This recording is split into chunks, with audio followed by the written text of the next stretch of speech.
Hello and welcome to INSS podcast series. Today we will discuss the latest events in the wave of violence that we are witnessing right now in Israel and the reasons for this wave, how it develops day by day, and what is the role of social media in this wave of violence.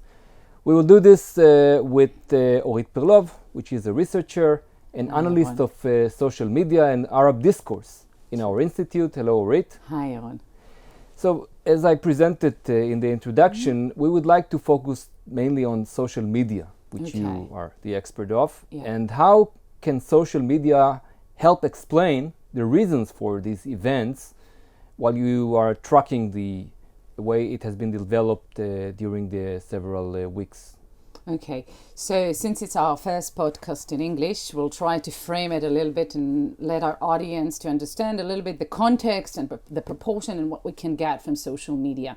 It's kind of understanding the reality a little bit better from those platforms. So the first thing I think we need to know that it didn't start in one day, because we witness on social media a viral campaign that publicly anyway lasted 3 months, made by Hamas, in which they call it Al-Watan Al-Wahda, which means one state, unlike what Israel is trying to do, which is to separate the arenas. Hamas trying to do the opposite this year, trying to take the Palestinian land as it is, not as we do Gaza, West Bank, East Jerusalem, and the Israeli Arab, and put everything under one title, one roof.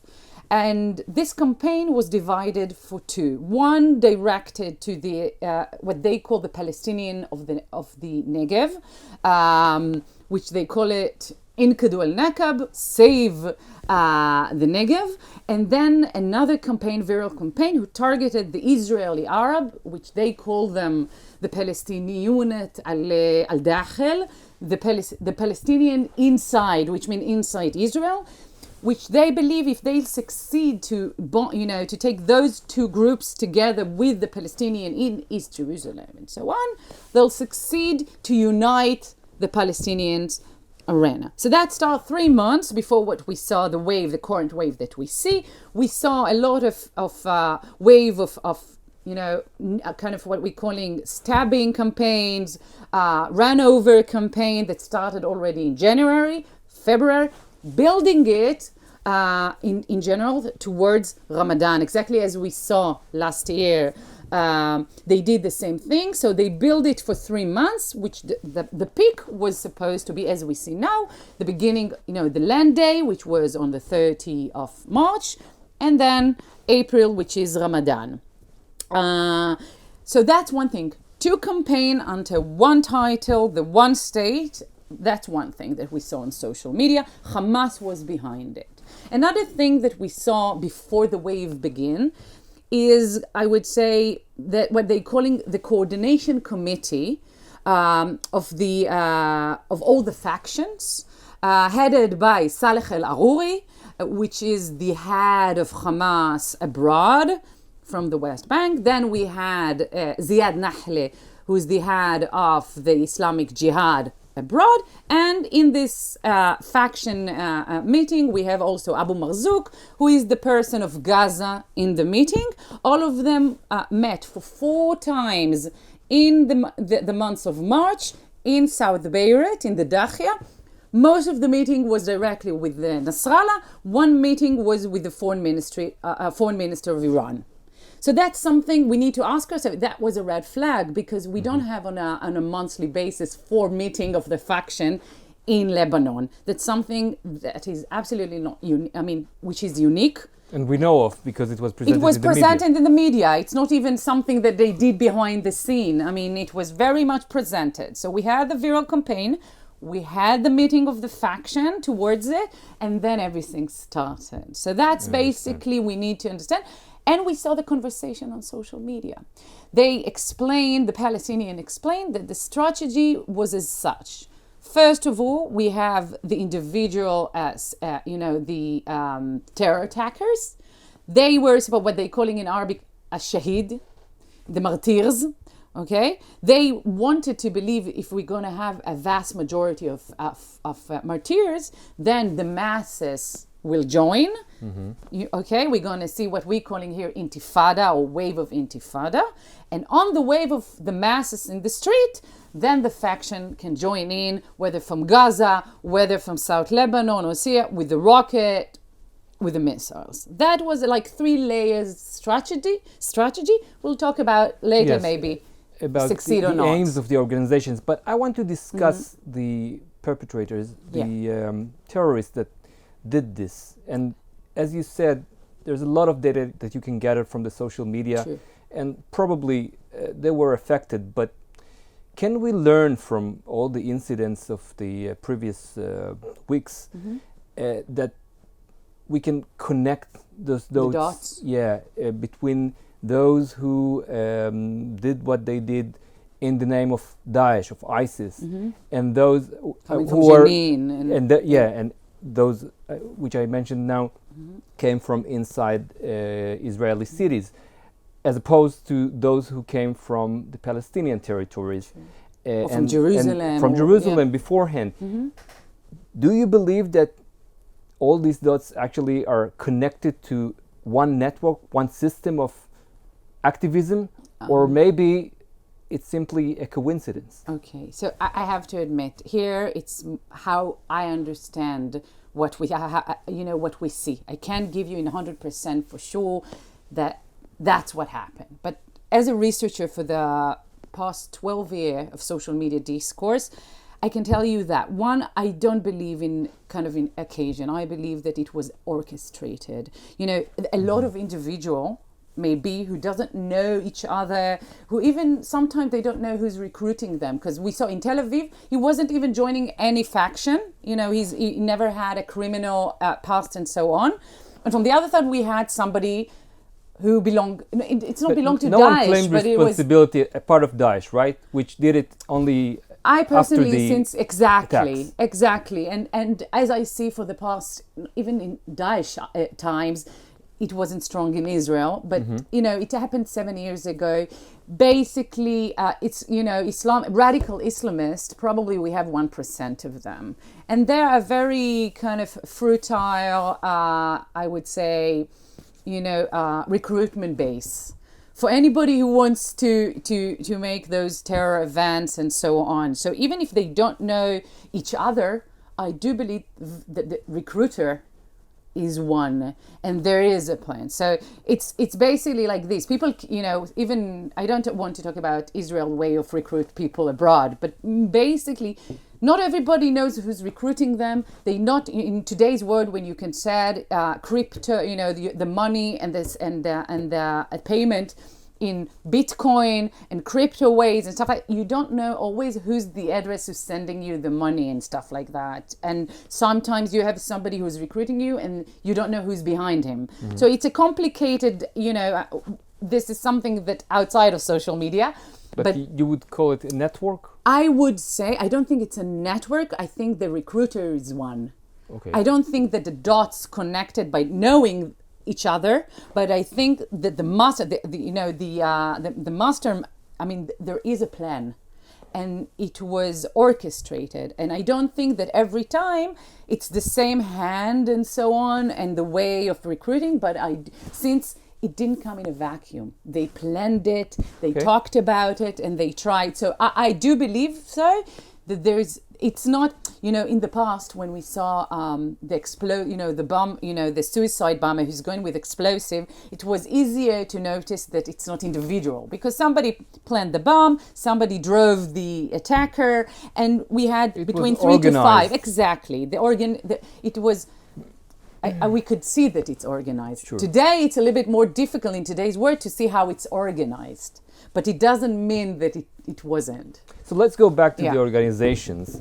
And as you have already depicted, it's not something that was an initiative of a single day. Yeah.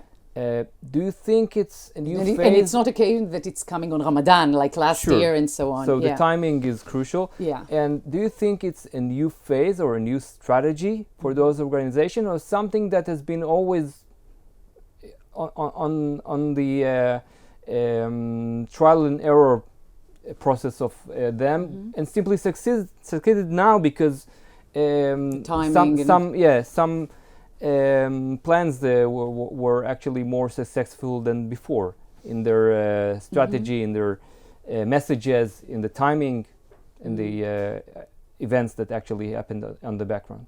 So again, as I understand it, I think we do see something new. Not the way they're doing it, but what we're calling the framing.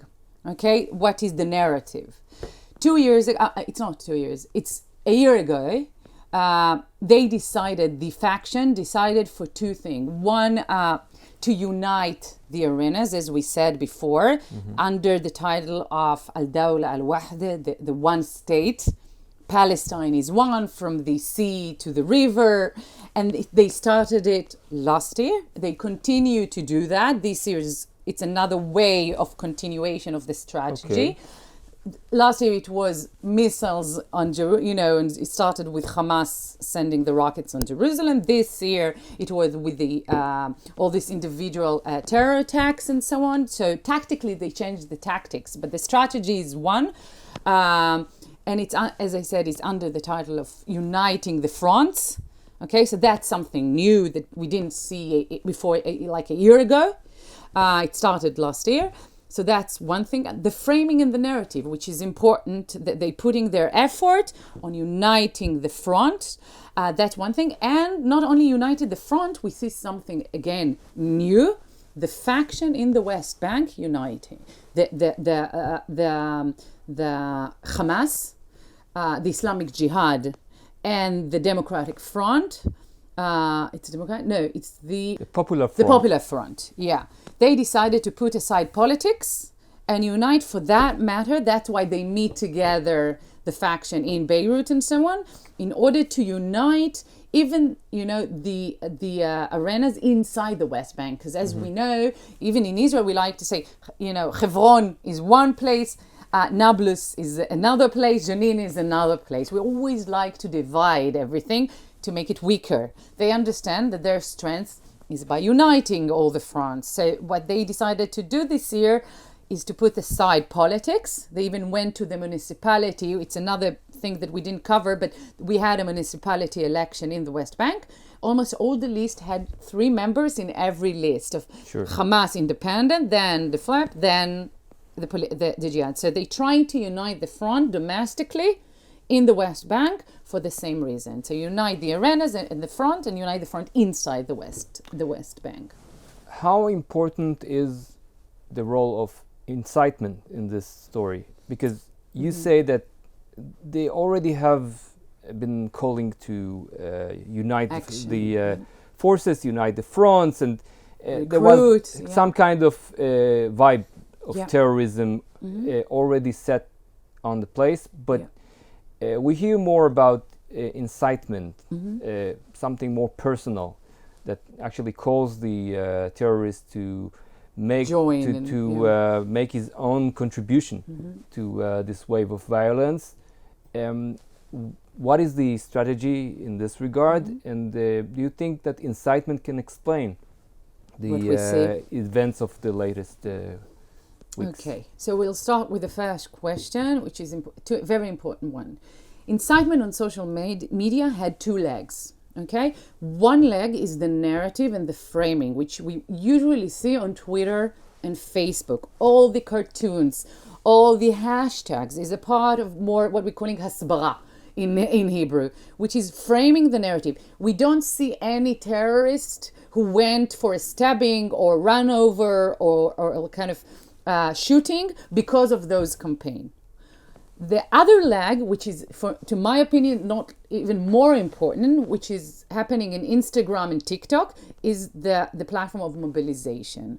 Because they see images, very short images on social media, out of context, sometimes of neutralizing women, young boys and stuff like that. They don't know the context. They don't know if it was a part of a stabbing event or anything. They just see young people on the ground bleeding, on Instagram or TikTok, and then immediately calling for mobilization. So the leg of terrorizing and mobilization is TikTok and Instagram. The platform of narratives and framing and asbara, what we're calling, is Twitter and Facebook. People are not going for a revenge event because of Twitter and Facebook. People going for a revenge attack because of what they see in TikTok and Instagram. Because it's very young population. They don't ask themselves, what is the context? Is it true? Is it fake? They see the videos and they react. It's exactly what we saw in Tel Aviv. The Israelis saw the video on the television and so on, and hysteria. So it's more emotionally than rationally, and we need to remember those two legs when we're talking about incitement. But here comes the role of the traditional media, which has already existed years and years before TikTok came into our life for good and bad. And beside that, I mean, we see lots of broadcasts from the scenes of terror attacks. What would you say about that, and how does it affect the events? I would say one of the social media characters that we need to understand that in today's world, the social media is amplifier. That means that we see small events and we have like huge reaction to it. And sometimes it takes the event out of proportion. Not sometimes, it takes the event out of proportion. It makes a great deal of resonance for an event like this. And it echoes like, kind of butterfly effect. It's starting with a knife. In the past, we saw, people explode in buses. We saw many more casualties. Sure. But the images and the bleeding and everything is in your face and goes to the iPhone of 16 years old, 14 years old, 15, very young population who not always understand how to do the right and wrong, real or fake kind of, to talk about it, and they react upon it. So we hear a loud reaction, a lot of noise, and sometimes it's like kind of terrorizing us because we believe what we see, and sometimes we feel, even though the security can be better than last year's, we feel much, much insecure these days. So smaller event, but the insecurity is getting bigger. And usually it's because all those media videos kind of reporting that, 24/7, so many channels, so many platforms, we have so many hours of broadcasting the events and so on. And I think it's creating a bigger echo than sometimes the event. And our the other side is using it for sure. Sure. They're showing it on their social media. They're happy about it. Of course. It's not staying in Israel, whatever we like broadcasting. This is actually another aspect of the, I would say, warfare, of the media warfare, that we are actually being dragged into as part of those who cover the events and actually present those materials that then eventually are the base for making these films, this TikTok short videos that turn into incitement. True. Sometimes we don't understand how much power does it have. Sometimes we want to show the public what's happening, but we don't understand the damage that sometimes it causes. Because to everything, there's like two sides: what we gain from it and what we lose from it. So we maybe know better what's going on, or I don't know, sometimes we even showing things, while it's happening, so we don't even have the full pictures. But we know better. But sometimes we're also creating the terror, the upcoming terror event without even wishing to do that. But that's the subtext that's happening, because the kids watching it and they're like, the feeling of revenge is coming extremely fast. And usually after every neutralizing a video and so on, we see the second event, the third event is kind of revenge event. So even if it's not recruited, it's the reaction. It's the reaction for It's sure. like waves, yeah. And let's speak about geography. You have already mentioned the idea of connecting the dots. arenas, the fronts, and also the fact that, as you see in the social media, people react, people join this campaign from different areas, not only from the West Bank, but also from inside Gaza, Israel, and maybe, who knows what will come next. But the Israeli operation is concentrated on Jenin. True. What's the story of Jenin in the background and specifically in the current events? And do you think it will be able to contain, the operation to contain the events in this part of the Palestinian territories? Okay, I would say that the Israeli kind of strategy is like threefolded. It's like leaving Gaza aside, not to get into the game. On Jerusalem, I would say containment, just not to escalate in Jerusalem. And we opened the front in Jenin. We decided that, okay, this time, last year it was Gaza, this time we're going to deal with Jenin. It's opportunity. We always think, okay, there's some terrorist cells in Jenin. We have the opportunity now to take care of that. Now we even have the green light to fix the fence. Did we know it before? Of course. But now we have the opportunity, to get the budget for it and to pass it. I would say that. I think it's the fact that we're dealing with Jenin, it's more from an Israeli kind of convenient. We need to show the public that we're doing something. It's more about perception than, if you ask me, security. It's the fact that we have those events. We need to show, it's like the Israeli government and the security apparatus need to show that they're doing something in order to prevent it. Because everybody is screaming, you're not doing enough, there is a lot of failure, there is drama.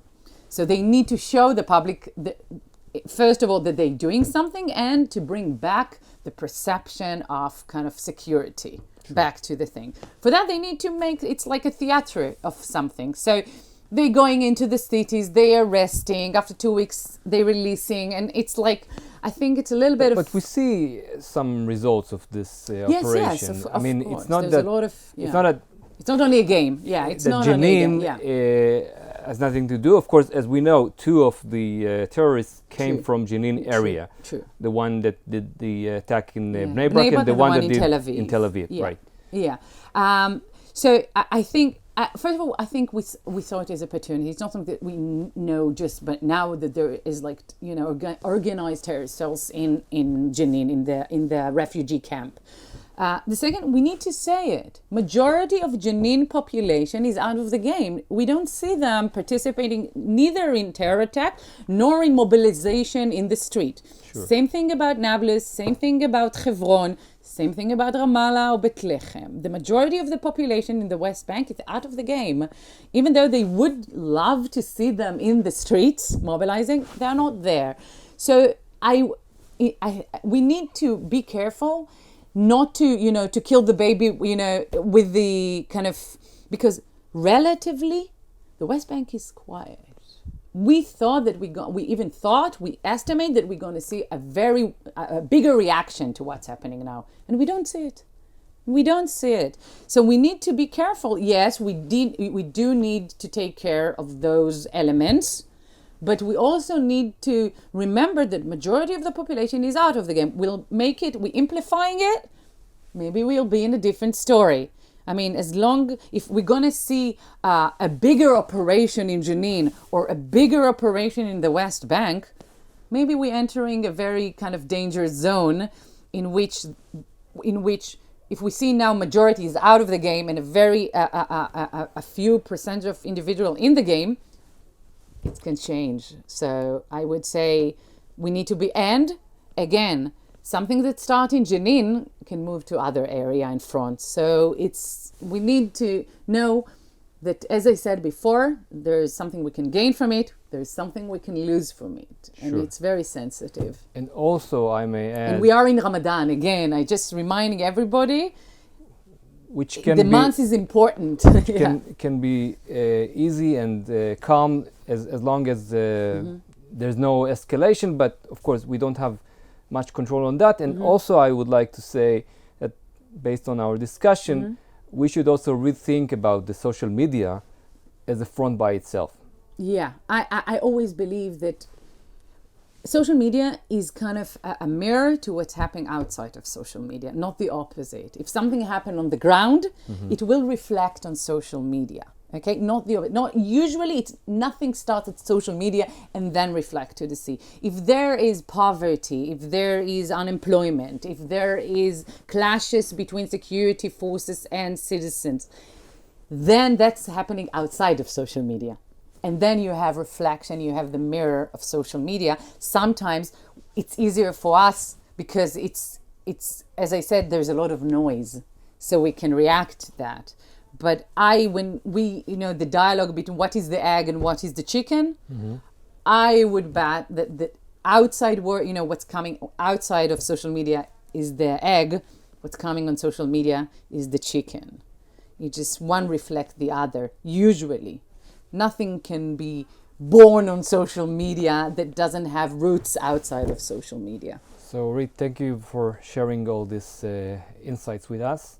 And we will discuss maybe the we have a long months ahead of us. rest of the events in another podcast. Thank you very much. Thank you so much, Yaron. Thank you.